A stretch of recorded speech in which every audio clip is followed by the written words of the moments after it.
The rain that Tuesday night didn't just wash away the grime of the city.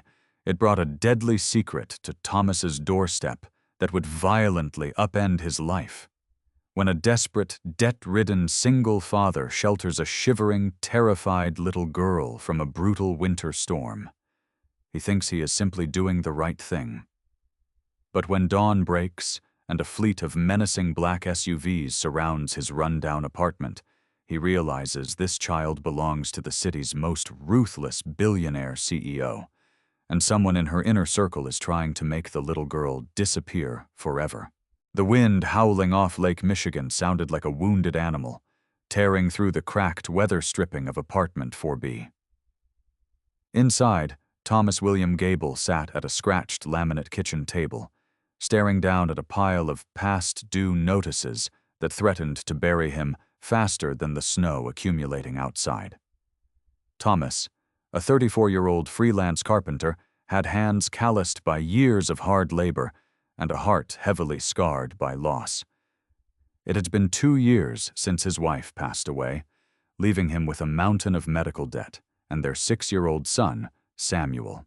Samuel was currently asleep on the frayed living room sofa, wrapped tightly in a faded superhero blanket, blissfully unaware of the eviction notice sitting at the top of Thomas's mail pile. Thomas rubbed his exhausted eyes, the dim, flickering overhead bulb casting long, harsh shadows across his face. The power grid, in their forgotten corner of the city, was notoriously fragile, and tonight's blizzard, a freak late November system that had paralyzed the entire metropolitan area, was pushing it to the brink. A sudden, violent crash from the alleyway broke Thomas's concentration. A heavy metal trash can had been thrown against the side of the brick building by the gale force winds. Sighing, Thomas grabbed his heavy canvas coat and a flashlight. If the debris blocked the basement drainage grate again, the ground floor would flood, and the landlord would somehow find a way to bill the tenants for the damage. He stepped out into the freezing stairwell and pushed open the heavy steel door leading to the alley. The cold was immediate and absolute, a physical blow that stole the breath from his lungs. The snow was falling in dense, blinding sheets, illuminated only by the erratic amber glow of a single functioning street lamp at the end of the block. Thomas fought his way through the snowdrifts, securing the rogue trash can against a frozen chain-link fence. He was about to turn back toward the meager warmth of his building when his flashlight beam caught something unnatural against the stark white landscape. It was a patch of vibrant, saturated crimson. He squinted against the stinging wind, stepping closer. Tucked into the narrow, sheltered alcove beneath the fire escape was a child. "Hey!" Thomas called out, his voice instantly swallowed by the wind. He rushed forward, dropping to his knees in the slush. It was a little girl, no older than 5. She was curled into a tight ball, her arms wrapped around her knees. She was wearing a crimson wool coat that, even to Thomas's untrained eye, looked breathtakingly expensive. But it was entirely inadequate for a blizzard. Her dark hair was plastered to her freezing cheeks, and her lips were a dangerous, translucent shade of blue. She wasn't crying. She was too cold to cry. "Sweetheart? Hey, look at me," Thomas urged, stripping off his heavy canvas coat and wrapping it completely around her small, trembling frame. The girl flinched violently at his touch, her large, terrified brown eyes darting toward the mouth of the dark alleyway, as if expecting a monster to emerge from the shadows. "It's okay, I've got you. You're safe," Thomas murmured, though his own heart was pounding frantically against his ribs. Where were her parents? Who was out in this weather? He looked down the street, but the neighborhood was a ghost town, buried under a foot of snow. He scooped her up. She weighed practically nothing. Holding her tightly to his chest to share his body heat, Thomas kicked the heavy steel door open and hurried back into the building. He didn't stop until he was back inside apartment 4B, locking the deadbolt behind him with a solid click. The sudden warmth of the apartment made the girl gasp. Thomas set her down gently on the armchair near the rattling radiator. Samuel stirred on the sofa, blinking sleepily at the commotion. "Dad?" Samuel mumbled, sitting up and rubbing his eyes. "Who is that?" "I don't know, buddy," Thomas said softly, rushing into the bathroom to grab the thickest, driest towels they owned. "But she needs our help." Thomas knelt before the girl, gently peeling off the soaked crimson coat. As the heavy wool fell away, he froze. Underneath, she wore a pristine, custom-tailored silk dress, but it wasn't the clothes that caught his attention. Pinned to the lapel of her dress was a small, delicate hair clip that caught the flickering overhead light, refracting it into a dozen blinding rainbows. They were diamonds. Real, flawless diamonds. He looked at the girl's face again, really studying her this time. She had an aristocratic bone structure, pale, flawless skin beneath the dirt and snow, and an undeniable air of sheltered privilege. This was not a child from his neighborhood. This was a child from a different world entirely. "What's your name, sweetheart?" Thomas asked, his voice steady, masking the rising tide of panic in his chest. The girl just stared at him, her jaw trembling. Thomas reached for his cheap prepaid cell phone on the kitchen counter. He dialed 911, pressing the phone to his ear. A sharp, rapid beeping sounded, followed by an automated message. "We are sorry, but all emergency circuits are currently overwhelmed due to the storm. Please hold for the next available operator." He looked back at the girl, who was now clutching Samuel's offered stuffed bear with a white-knuckled grip. Thomas hung up the phone. The police weren't coming tonight. They were on their own. The next few hours passed in a tense, methodical rhythm. Thomas stripped the girl of her freezing, wet clothes, replacing them with a pair of Samuel's oversized fleece pajamas. He threw her expensive garments over the radiator to dry, marveling again at the heavy, intricate stitching of the wool coat. He made a pot of hot chicken broth on the temperamental gas stove, coaxing the little girl to sip it slowly. Samuel sat cross-legged on the floor beside her chair, chattering amiably about his school and his action figures, seemingly unfazed by the stranger's silence. Samuel's innocent, gentle presence seemed to work a subtle magic. The rigid terror in the girl's shoulders began to soften. Color slowly returned to her cheeks. "I'm Samuel," his son announced proudly, offering her a saltine cracker. "My dad builds houses. Well, the insides of them. What does your dad do?" The girl stopped sipping the broth. She looked at Samuel, then up at Thomas. When she finally spoke, her voice was a fragile, hoarse whisper that barely carried over the whistling wind outside. "I don't have a dad," she said. "I have a mother. She builds buildings too, but she pays other people to make them." Thomas leaned against the kitchen counter, crossing his arms. "Do you know your mom's name, sweetheart? Or your address? I'm going to take you to the police station as soon as the snowplows clear the roads in the morning so they can take you home." The girl's eyes widened in sheer panic. The mug of broth rattled in her shaking hands, spilling warm liquid onto her borrowed pajama pants. "No," she gasped, her voice suddenly shrill and desperate. "No police. He'll find me. The man with the cold eyes. He said if I made a sound, he would put me in the dark box forever." Thomas's blood ran cold. The exhaustion vanished, replaced by a sharp, primal rush of adrenaline. He stepped forward, kneeling in front of her so they were eye level. "Who will find you?" Thomas asked, keeping his tone carefully neutral to avoid spooking her further. "Who is the man with the cold eyes?" The girl swallowed hard, pulling Samuel's stuffed bear tightly against her chest. "He was driving the black car. Mother told me to wait in the back seat while she went into the tall glass building. She said she would only be a minute. But she didn't come back. The driver got in.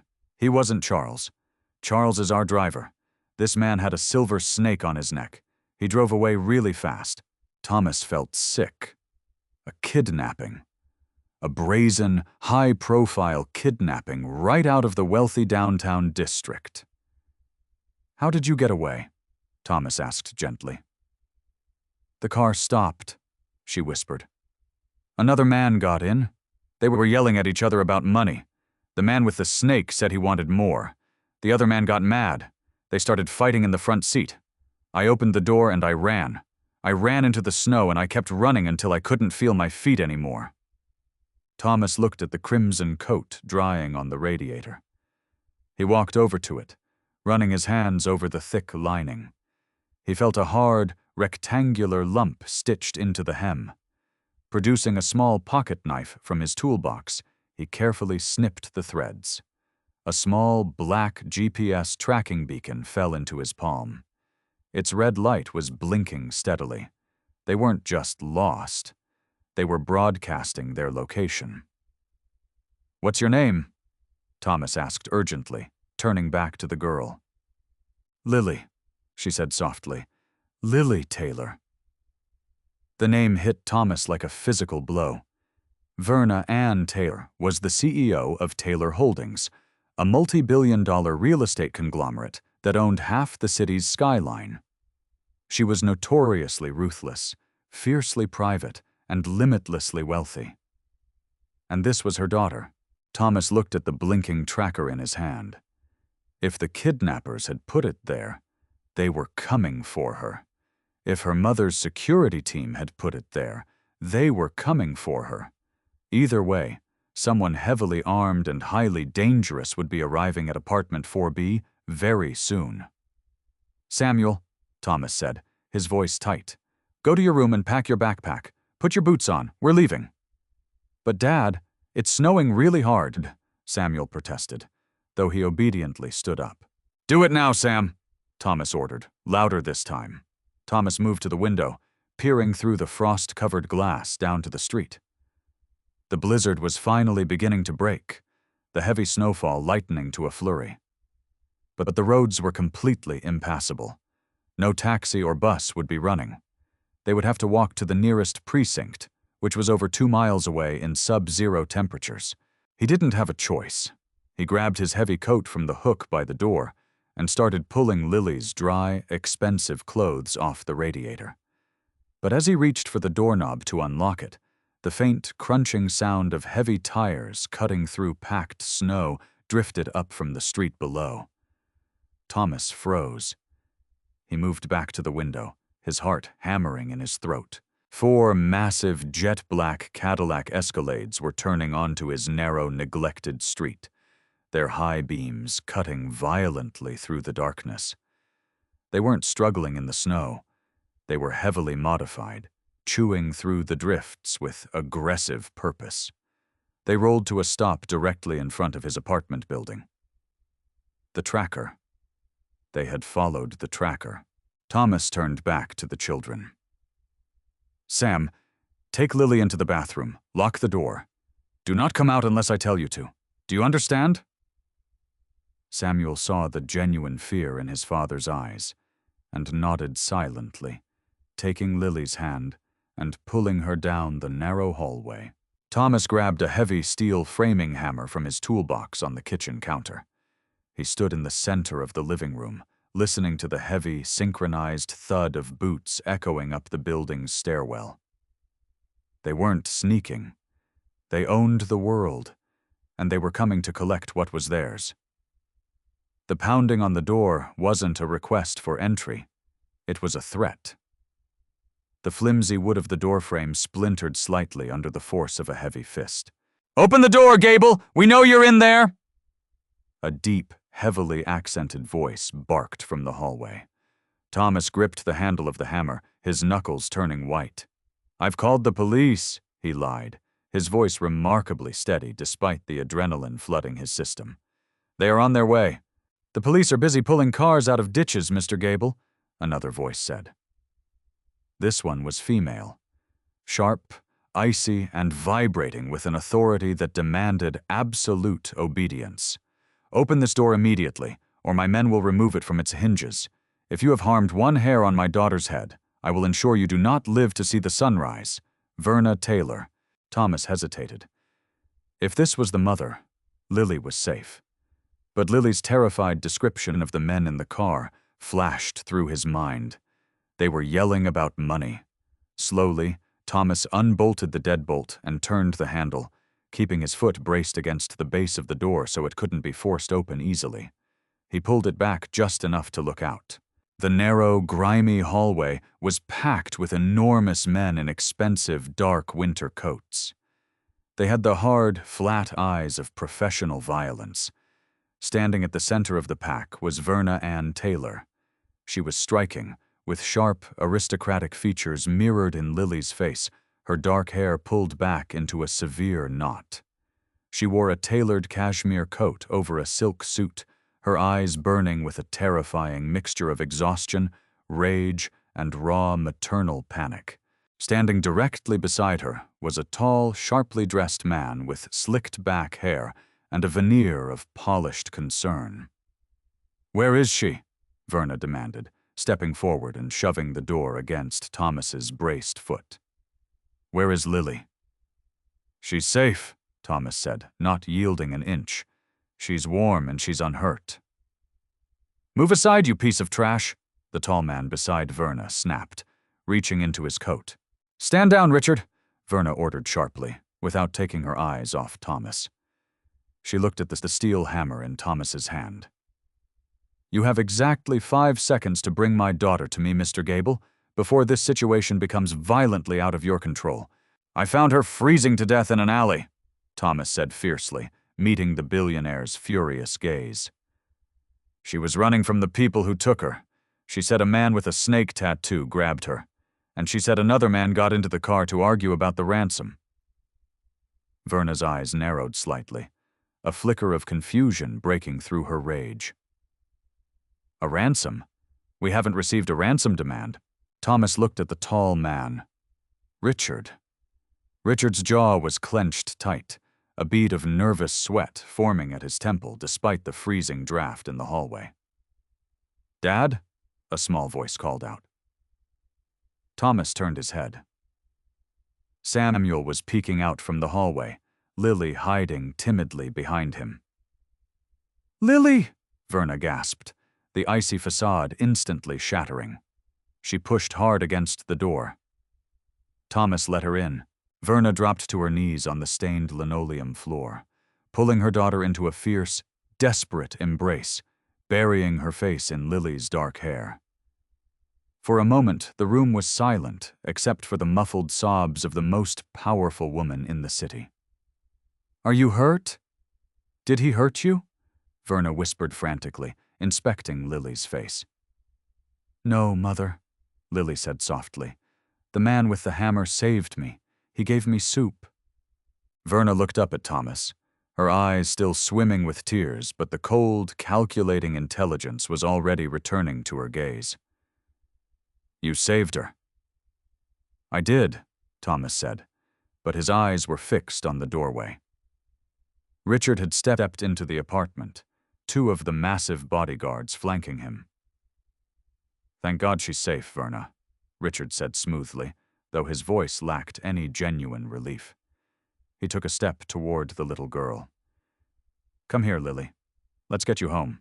As Richard reached out, the cuff of his expensive tailored coat slid up, revealing the heavy silver watch on his wrist. Lily screamed. It was a piercing, pure sound of absolute terror. She ripped herself out of her mother's arms and sprinted across the living room, throwing her arms around Thomas's legs and hiding behind him. "It's him!" Lily shrieked, pointing a trembling finger at Richard. "Mother, it's him! He's the one who got in the car! He's the one who fought with the Snake Man!" The air in the apartment seemed to freeze solid. Verna slowly stood up, turning to face Richard. The motherly relief vanished from her face, replaced by a terrifying, predatory stillness. "Verna, she's a traumatized child," Richard stammered, taking a small step backward. "She's confused. I've been with you at the crisis center all night. You left for 2 hours to coordinate with the private investigators," Verna said, her voice dropping to a lethal whisper. "You said you had a lead." "This is absurd!"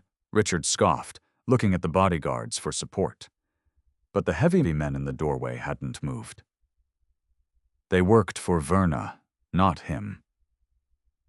You're going to believe some traumatized 5-year-old and a broke carpenter over your own chief financial officer? Thomas tightened his grip on the hammer. He looked at Richard's expensive wool coat, noticing a faint, dark smear near the collar. There's blood on your coat, Richard, and I'm guessing it isn't yours. Richard's eyes darted to the smear, then back to Verna. The mask of polished concern dissolved, replaced by cornered desperation. He reached into his coat with lightning speed. Thomas didn't think. He reacted. He lunged forward, swinging the heavy steel hammer not at Richard's head, but down at the man's knee. The sickening crack of bone echoed in the small apartment, followed instantly by Richard's agonizing scream as he collapsed to the floor, a suppressed black pistol skittering across the linoleum. The two bodyguards in the doorway instantly drew their weapons, aiming them down at the writhing CFO. Verna stood perfectly still, looking down at the man who had helped run her empire for the last decade. She took a slow, deep breath, regaining total control of the room. She turned to one of her guards. "Call the police commissioner on his personal cell," Verna ordered calmly. "Tell him we have found Lily, and tell him we have found the man responsible." She looked back down at Richard. Though he might need an ambulance before he needs a cell.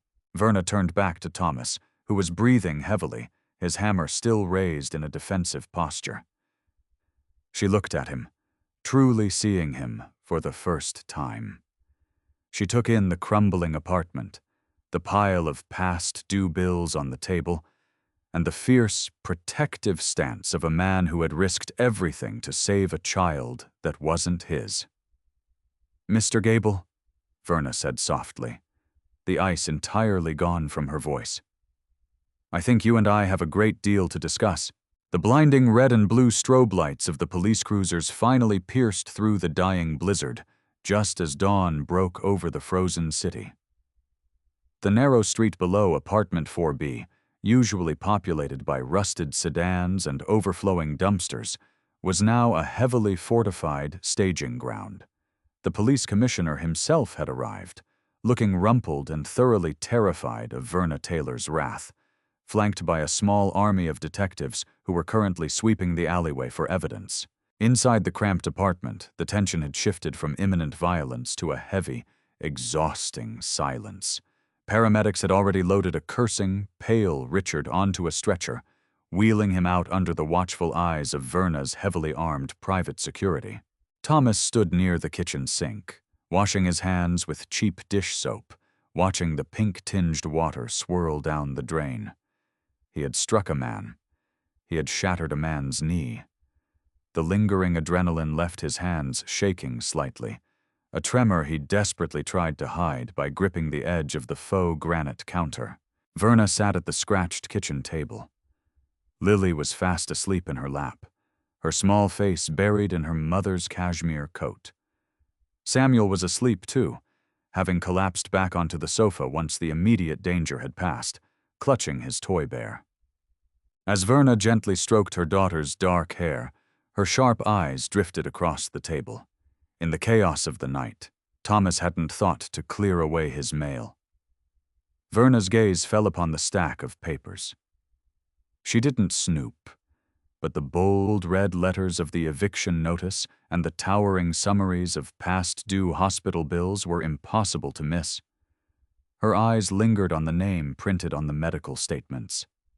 Sarah Gable. Oncology. Thomas grabbed a dish towel, dried his hands, and moved swiftly to the table, sweeping the bills into a drawer with a flush of embarrassment. "You don't need to look at those, Mrs. Taylor," Thomas said quietly, his voice rough with exhaustion. "It's just paperwork." "Verna," she corrected softly, not looking away from the drawer where the bills had disappeared. "My name is Verna, and I apologize.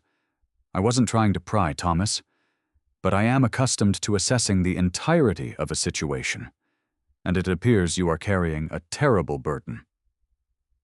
"We manage," Thomas said stiffly. He was a proud man. He didn't want the pity of a billionaire. even one whose child he had just saved. "The roads are getting cleared. You should get Lily home. She needs her own bed." Verna shifted her weight, holding Lily closer. "Richard was not acting alone," she said, her tone suddenly shifting back to the calculating CEO. "He is a coward, a number cruncher who skims off the top. He doesn't have the contacts to hire professional mercenaries with unregistered weapons and military-grade GPS trackers. Someone else orchestrated the physical abduction. The man with the snake tattoo is still out there, and he knows his plan failed." Thomas frowned, crossing his arms. "The police will find him." "The police are a blunt instrument," Verna replied coldly. "Whoever planned this has resources. They know that Lily escaped. And more importantly, Thomas, they know exactly where she ran." She gestured around the dilapidated living room. "They had the tracker. They know she was here. Which means they know who you are.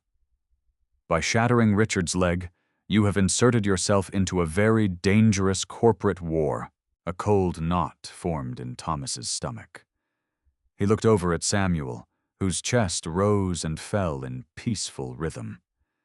The thought of those ruthless men returning to this undefended building, targeting his son in retaliation. It was paralyzing. "I have a security detail at my estate in Highland Park that rivals most small nations," Verna continued, her voice brokering no argument. "The compound is entirely self-sufficient and impenetrable.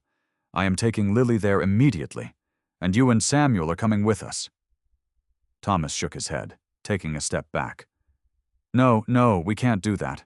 I appreciate the offer, but I'm not bringing my son into a billionaire's crossfire. We have our own life here."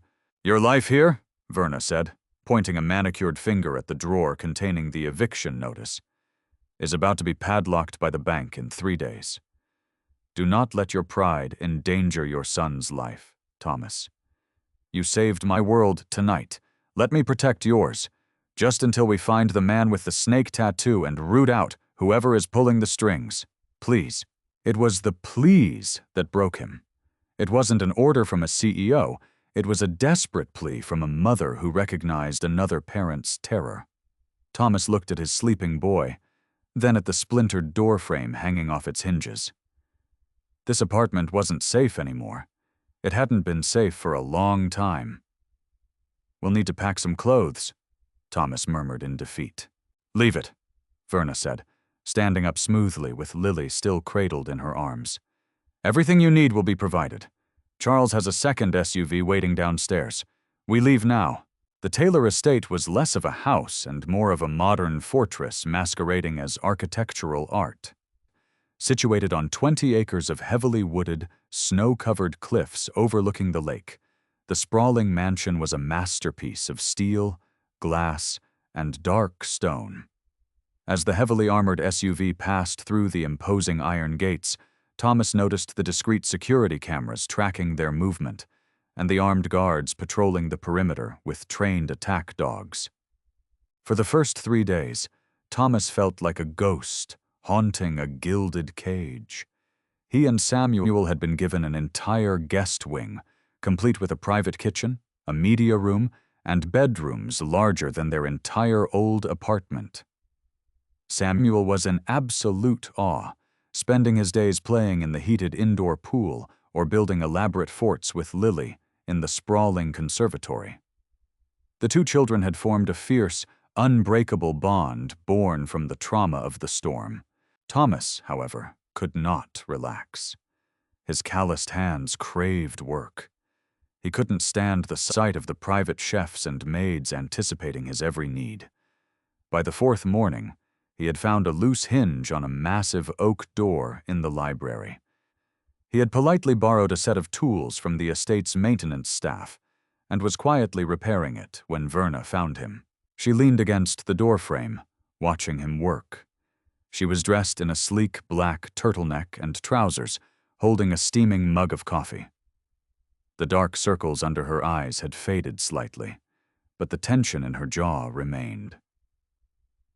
"My head of household staff is terrified you're going to invoice me for union rate carpentry, Thomas," she said, a faint, dry smile playing on her lips. Thomas tightened a brass screw, wiping his hands on a rag. "Idle hands, Verna. I have to do something or I'll go crazy. I'm not used to sitting around." "I know the feeling," she sighed, stepping into the vast library. She walked over to the floor-to-ceiling windows, staring out at the frozen lake. The silence stretched between them, comfortable but heavy with unspoken anxieties. "Any word from the police?" Thomas asked, packing his tools away. "Richard is singing like a canary to the district attorney to avoid a maximum sentence," Verna said, her voice turning bitter. "He confessed to embezzling millions over the last 3 years to cover his gambling debts, but he swears he didn't organize the kidnapping. He claims an anonymous broker contacted him, offering to wipe his debts clean if he simply provided my daily itinerary and unlocked the security doors at the corporate tower yesterday." "And the man with the snake tattoo? A ghost," Verna said, turning away from the window. "The private investigators can't find a single trace of him in the city's criminal databases. It's as if he doesn't exist." Thomas frowned. He walked over to his heavy canvas coat, which one of the maids had cleaned and hung on a coat rack in the corner of the room. He reached into the deep front pocket and pulled out the small black plastic casing of the GPS tracker he had cut from Lily's coat. The police had taken the internal electronics for evidence, but Thomas had kept the hollow plastic shell. "I meant to give this to your security chief, Harrison," Thomas said, handing the small plastic square to Verna. "When I was cutting it out of Lily's hem, I noticed something. Look at the inside of the casing, near the battery compartment." Verna took the plastic shell. She walked over to a brass reading lamp on a mahogany desk, clicking it on. She squinted, angling the plastic under the bright light. Molded into the cheap black plastic, barely larger than a grain of rice, was a tiny emblem. A stylized spearhead piercing a shield. All the blood instantly drained from Verna's face. She dropped the casing onto the desk as if it had burned her. "You recognize it," Thomas said, stepping closer. "It's not a commercial manufacturer's stamp," Verna whispered, her voice trembling with a mixture of horror and dawning realization. "It's a private insignia, Aegis Vanguard. It's a boutique private military contractor." "So, whoever hired them has deep pockets," Thomas deduced. Verna looked up at him, her eyes wide with betrayal. "Thomas, Aegis Vanguard isn't just a contractor. They are our contractor. Taylor Holdings has them on an exclusive retainer for all global executive protection. They supply all our building security. They supply the guards patrolling the gates of this estate right now." The silence in the library was suddenly deafening. "Harrison," Thomas said, his mind racing, putting the pieces together. The head of Verna's security team. The man who had total control over the estate, the cameras, the gates, and the guards. "He's been with my family for 15 years, Verna stammered, pacing backward. "He was my father's most trusted advisor, but when my father passed, Harrison expected a seat on the board. I denied it. I told him he was muscle, not management. He has the access. He has the men, and he knows exactly how to make a man with a snake tattoo disappear from the grid," Thomas said grimly. Suddenly, the heavy oak door Thomas had just repaired swung open. Standing in the doorway was a towering man with broad shoulders, dressed in a sharp, tactical suit. His earpiece curled behind a cauliflowered ear, and his eyes were flat and unreadable. It was Harrison. "Excuse the interruption, Miss Taylor," Harrison said smoothly, his deep voice carrying a chillingly calm resonance. "But the estate's external perimeter alarms have been triggered. The blizzard must have downed a tree on the eastern fence line. I'm afraid I have to initiate a lockdown protocol." Thomas noticed Harrison's right hand hovering just an inch away from the holster on his belt. The man wasn't asking. He was containing them. "A lockdown?" Verna asked, masking her panic with decades of boardroom discipline. "Is that really necessary, Harrison?" "Standard operating procedure, ma'am," Harrison smiled, though the expression didn't reach his eyes. "For your safety, of course. I'll need to secure the communications grid until the breach is investigated. No calls in or out. I trust you and Mr. Gable will stay right here in the library." It wasn't a question. Before Verna could respond, Harrison stepped back into the hallway, pulling the heavy oak door shut. The unmistakable, heavy mechanical clack of the deadbolt sliding into place echoed through the wood. They were locked in, and the man who had orchestrated the kidnapping now had total control of the fortress. The heavy mechanical click of the deadbolt felt louder than a gunshot. Verna rushed to the mahogany desk, snatching the ornate landline receiver from its cradle. She pressed it to her ear, frantically tapping the hook switch. Nothing. Just a hollow, dead hiss. She pulled her sleek smartphone from her pocket. The screen displayed a stark, no signal. The estate's signal jammers having been activated under the guise of the lockdown protocol. "He's cut us off," Verna said, her voice dropping to a harsh whisper. The veneer of the untouchable CEO was cracking, revealing the terrified mother beneath. Harrison designed the security grid himself. When the perimeter lockdown is initiated, steel shutters drop over the ground floor windows, and the interior magnetic doors seal. It's supposed to keep threats out. Now it's keeping us in. Thomas didn't waste time panicking. His eyes immediately darted to the heavy oak door. He walked over to it, running his calloused fingers along the polished wood where the hinges met the frame. "He made a mistake," Thomas muttered, reaching into his pocket and pulling out the small, folding multi-tool he carried everywhere out of sheer habit. "Thomas, that door is 2 inches of solid, reinforced oak," Verna said, pacing the length of the Persian rug. "The deadbolt is drilled directly into a steel strike plate in the wall. You can't kick it down." "I don't need to," Thomas replied, his voice steady, grounding her frantic energy. He flipped open a small, flathead screwdriver from his tool. "Harrison is a tactician. He sees the armor, the locks, the big picture. I'm a carpenter. I see the joints." He knelt beside the bottom hinge. "I just spent the last 20 minutes repairing this door because it was sagging. The screws in the frame were stripped, so I replaced them with longer ones." "But the hinge pins themselves?" "They're original to the house. Solid brass, heavy but smooth as glass if you know how to tap them." Thomas positioned the flathead screwdriver beneath the rounded cap of the bottom hinge pin. He grabbed a heavy marble paperweight from a nearby bookshelf to use as a makeshift hammer. With 3 sharp, calculated strikes, the brass pin popped upward. He gripped it with his bare hand, ignoring the pinch of the metal, and yanked it free. He moved to the top hinge, repeating the process. If Harrison wanted us trapped, he should have locked us in a room where the door opens outward. But this is a library. The doors open inward to welcome guests. With a final, ringing strike, the top pin came loose. Thomas pocketed his tool and looked at Verna. "Grab the other side. When I pull, the door is going to fall toward us. It's incredibly heavy. Do not let it crush your foot."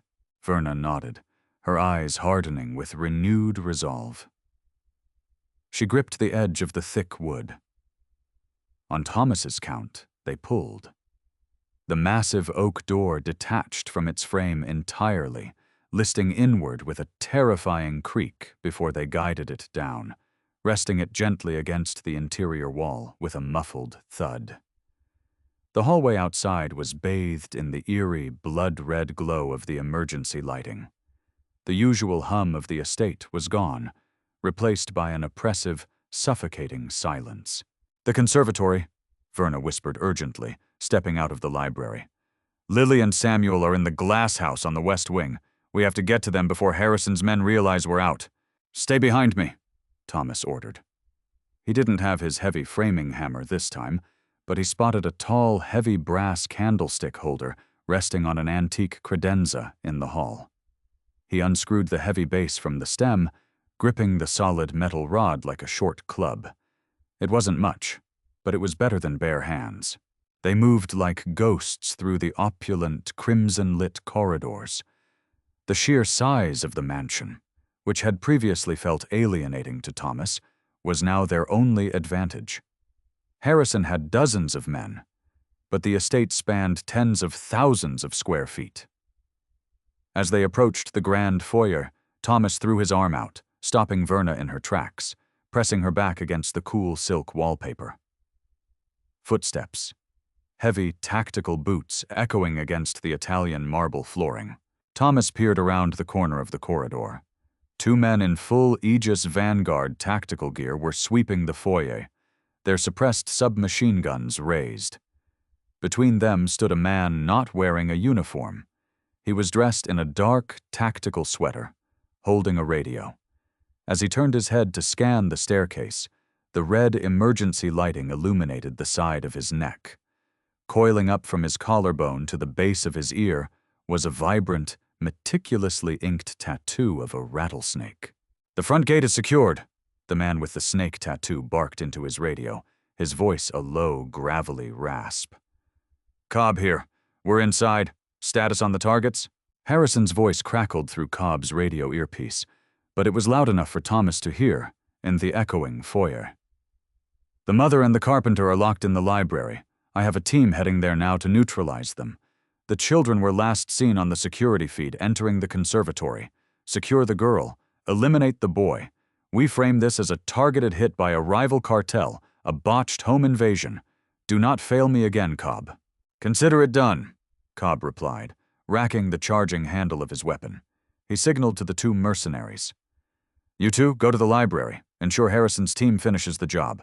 I'll take the conservatory. I want the girl myself." Verna clamped a hand over her own mouth to stifle a gasp of pure horror, her nails digging into her cheeks. Eliminate the boy. Thomas felt a cold, terrifying rage detonate in his chest. It wasn't the frantic adrenaline of this alleyway. It was a dark, lethal focus. That man was walking toward his son with a loaded weapon and an order to kill. As the two mercenaries broke off toward the east wing, heading straight for the empty library, Cobb turned and began walking briskly down the west corridor, straight toward the conservatory. Thomas looked back at Verna. "Go through the service hallways, the maids' corridors. Get to the conservatory doors and wait for me." "What are you going to do?" Verna breathed, terrified. Thomas tightened his grip on the heavy brass rod. "I'm going to make sure the man with the snake tattoo never takes another step." The conservatory was a breathtaking architectural marvel, a massive two-story dome of reinforced glass, supported by intricate wrought-iron arches. Usually, it was a sun-drenched paradise of rare orchids and towering ferns. Now, plunged into darkness and sealed beneath the estate's external steel storm shutters, it felt like a sprawling, humid jungle trapped inside a metal cage. Cobb pushed open the heavy glass double doors, his tactical boots crunching softly on the gravel pathways. He raised his suppressed rifle, panning the attached flashlight across the dense foliage. The beam cut through the humid air, illuminating blooming vines and the glassy surface of a large koi pond in the center of the room. "Come out, little bird," Cobb crooned, his voice dripping with sadistic mockery. "Don't make this hard. Your mother is already dead. The house is ours. If you come out now, I promise the dark box won't be so bad." Deep in the foliage, beneath a raised bed of broad-leafed monstera plants, Samuel had his arms wrapped fiercely around a trembling lily. He had heard the man's voice. He remembered what his dad had told him in the apartment. "Do not make a sound." Samuel pressed his hand gently over Lily's mouth, nodding to her in the darkness, tears streaming down his own face. Cobb slashed his flashlight beam left and right, growing irritated. He stepped past a row of tall, thick terracotta pots.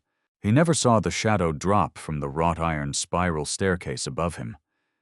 Thomas didn't shout. He didn't hesitate. He descended in absolute silence, bringing the heavy brass candlestick down with crushing, desperate force.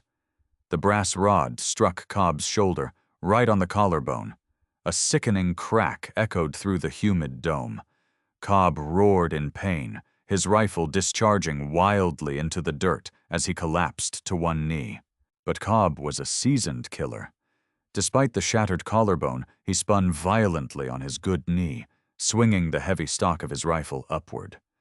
The polymer butt struck Thomas squarely in the ribs, knocking the wind out of him in a sharp, explosive gasp. Thomas stumbled backward, crashing into a wooden table of orchids, sending ceramic pots shattering across the stone floor. Cobb rose, his face contorted in a mask of pure fury. He let the rifle drop to its sling, unable to shoulder it with his broken clavicle, and drew a wickedly curved combat knife from his belt. "You're the rat from the alley," Cobb spat, stepping over the broken ceramics, the blade gleaming in the faint moonlight filtering through the gaps in the steel shutters overhead. "I'm going to carve you into pieces." Cobb lunged. Thomas scrambled backward, sweeping a heavy bag of potting soil into Cobb's path. Cobb stumbled, but recovered instantly, slashing the blade across Thomas's forearm. The fabric of Thomas's shirt tore open, a bright line of crimson blooming instantly across his skin, burning like liquid fire. Thomas gritted his teeth, ignoring the pain. He retreated toward the center of the room, near the koi pond, his eyes frantically searching the shadows. He needed an opening. He was a brawler, a blue-collar worker used to heavy lifting, but he was outmatched by a professional mercenary with a blade. "Dad!" The small, terrified scream came from the bushes near the back of the room. Samuel had broken cover, seeing his father bleeding. Cobb's head snapped toward the sound. A cruel smile twisted his lips. "Ah, the collateral damage."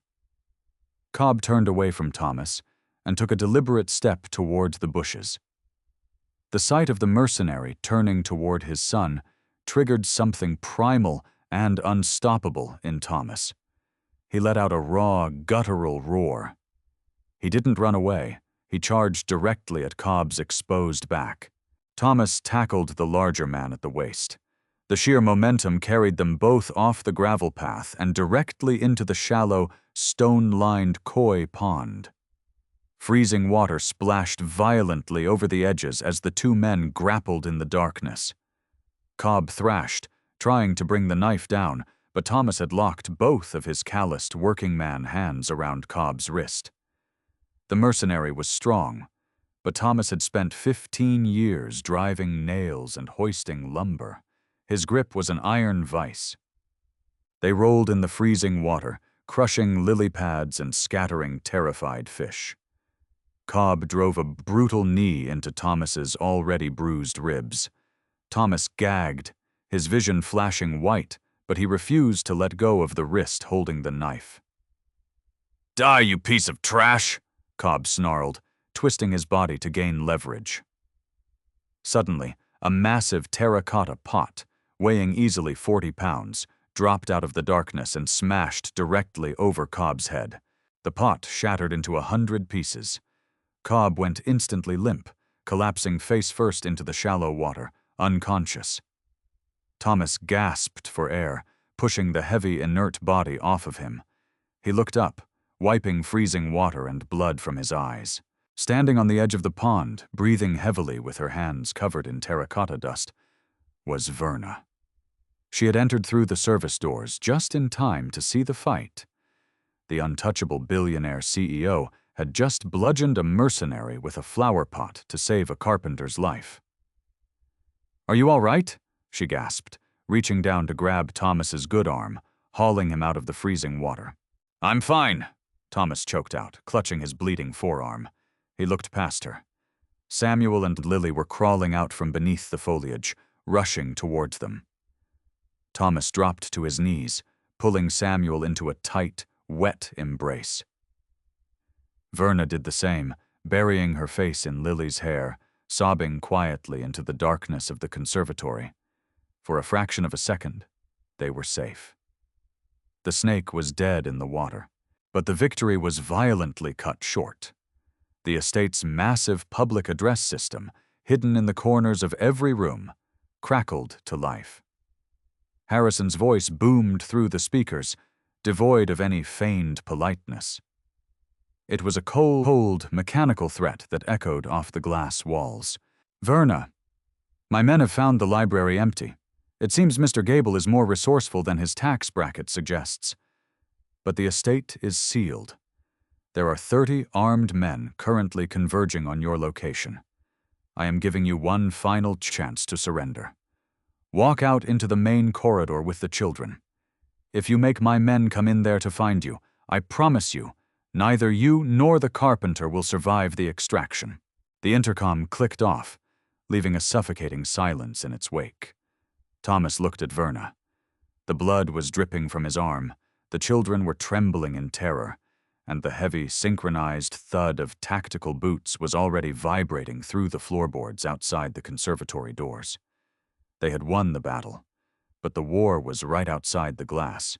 The heavy, rhythmic pounding against the conservatory's reinforced glass doors reverberated through the humid air like a countdown to an execution.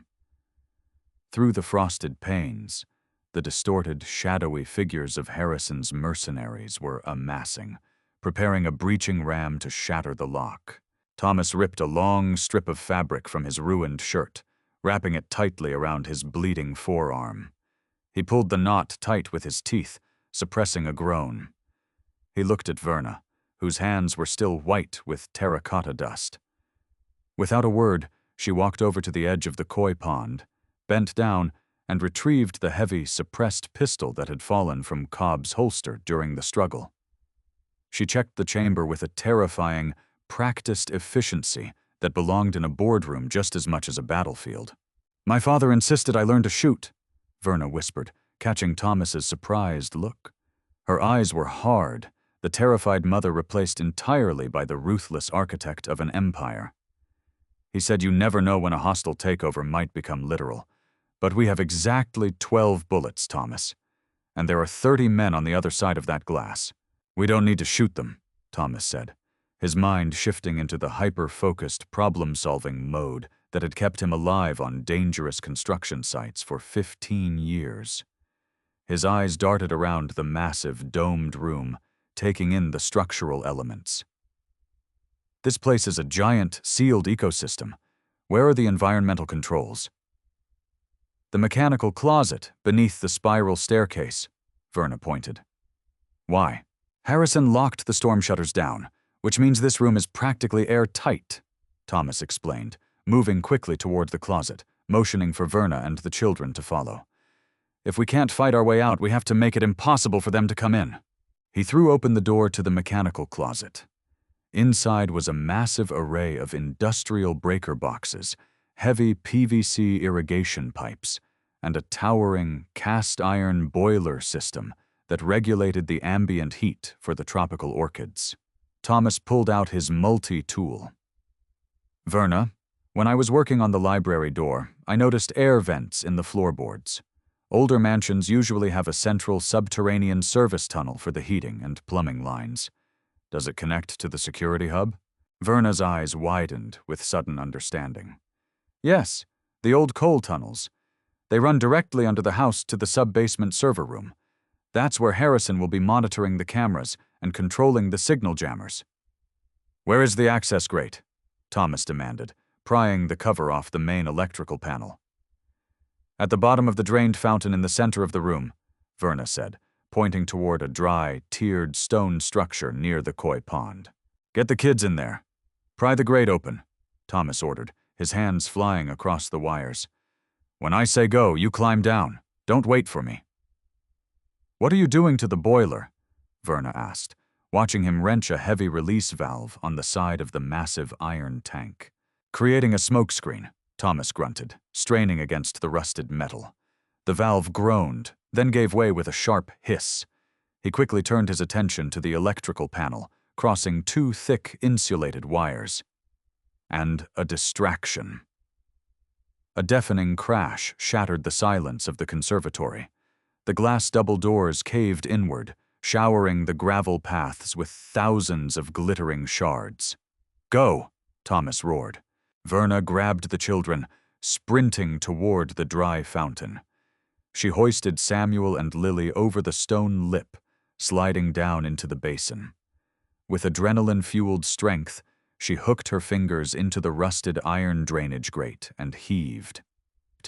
It shrieked in protest, lifting just enough for the children to squeeze into the dark, narrow tunnel below. Verna slipped in right behind them, leaving the grate propped open for Thomas. "Clear the room! Find them!" A harsh voice barked from the doorway. Flashlight beams sliced through the humid darkness as a dozen heavily armed men flooded into the conservatory. Thomas yanked the final wire in the electrical panel, sending a massive surge of unfiltered voltage directly into the boiler's thermostat override. The heavy iron tank shuddered violently. A second later, the emergency release valves blew. Superheated steam erupted from the mechanical closet like a volcanic geyser.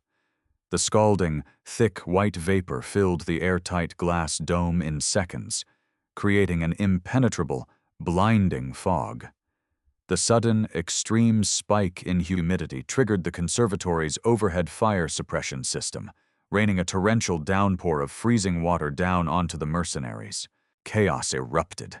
Men screamed as the scalding steam seared their exposed skin, their flashlight beams bouncing uselessly off the dense, swirling fog. The conflicting roar of the fire sprinklers and the hissing boiler drowned out all communication. Using the deafening noise and total blindness as his cover, Thomas sprinted blindly toward the center of the room, navigating purely by memory.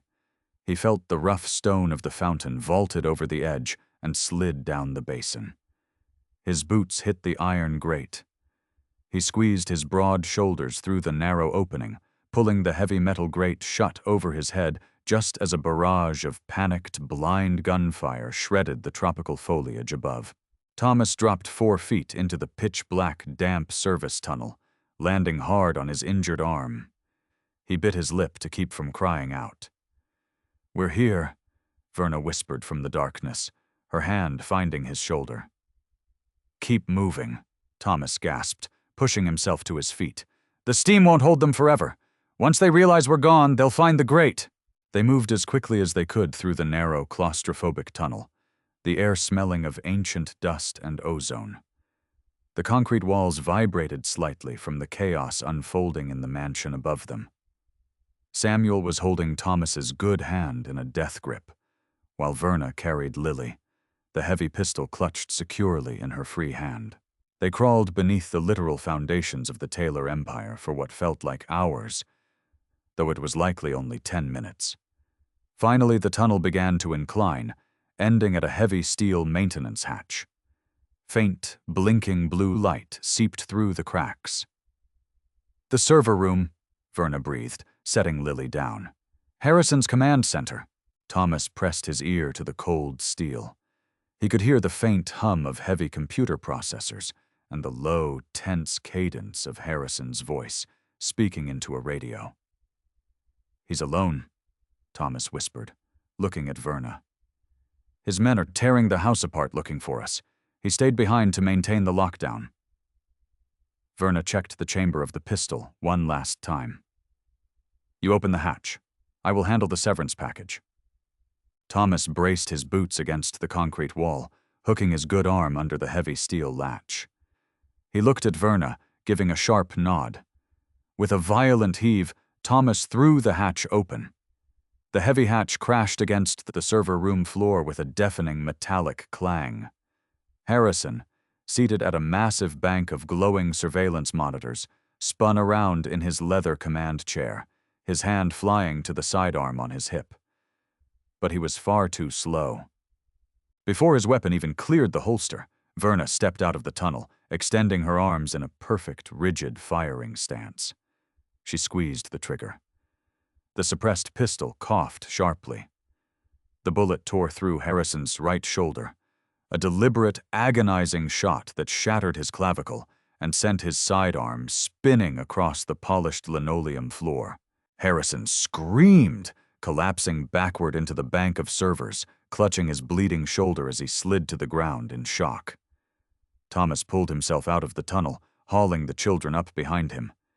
He stepped over to Harrison, kicking the dropped weapon out of reach, standing over the traitorous security chief with a gaze as cold as the blizzard outside. Verna didn't spare the bleeding man a second glance. She marched directly to the primary control terminal. Her fingers flew across the mechanical keyboard with practiced, furious speed. She didn't need to hack the system. She owned it.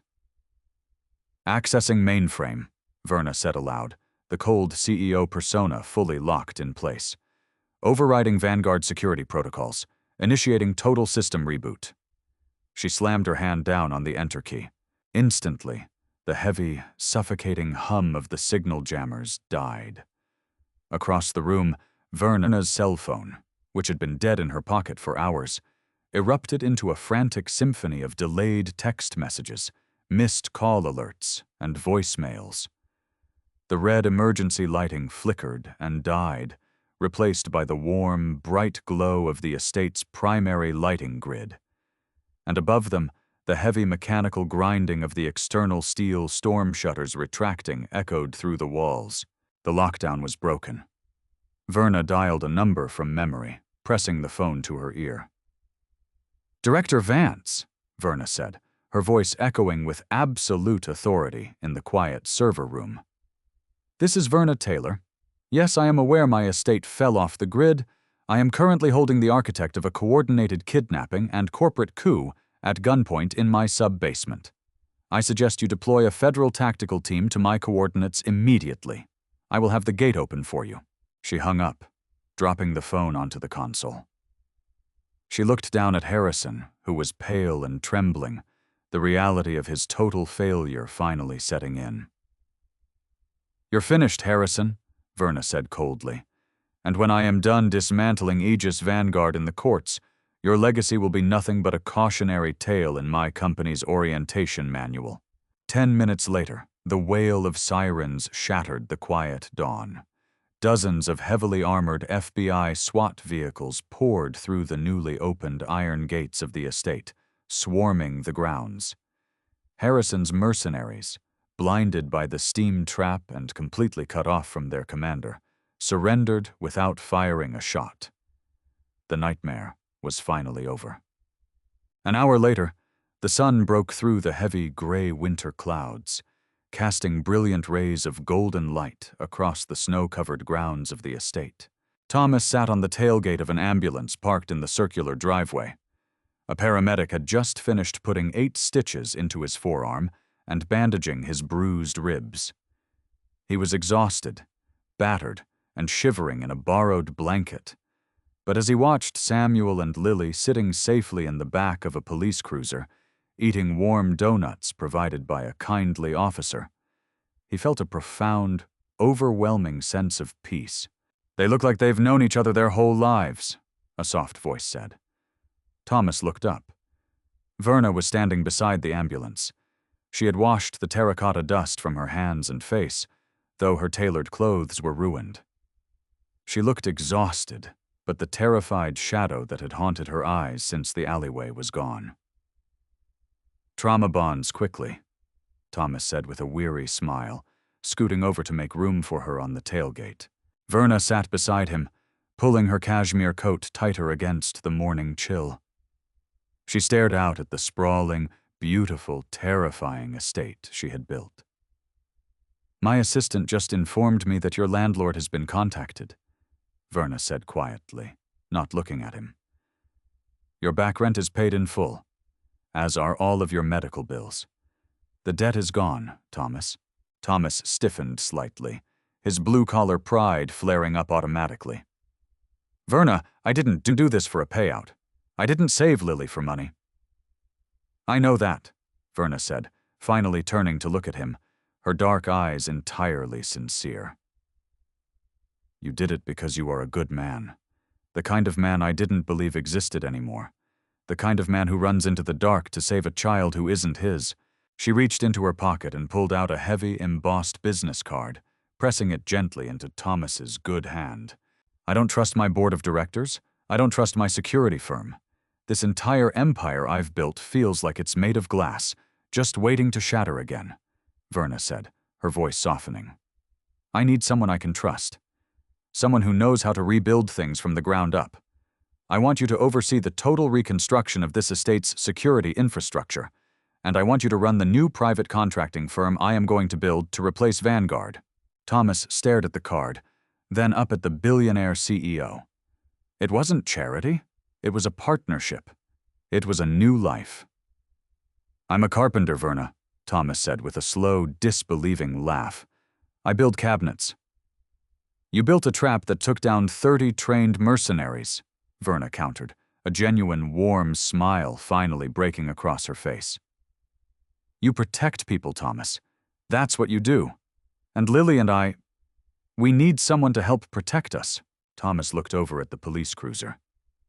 Samuel was laughing at something Lily had said, the little girl's smile radiating brighter than the morning sun.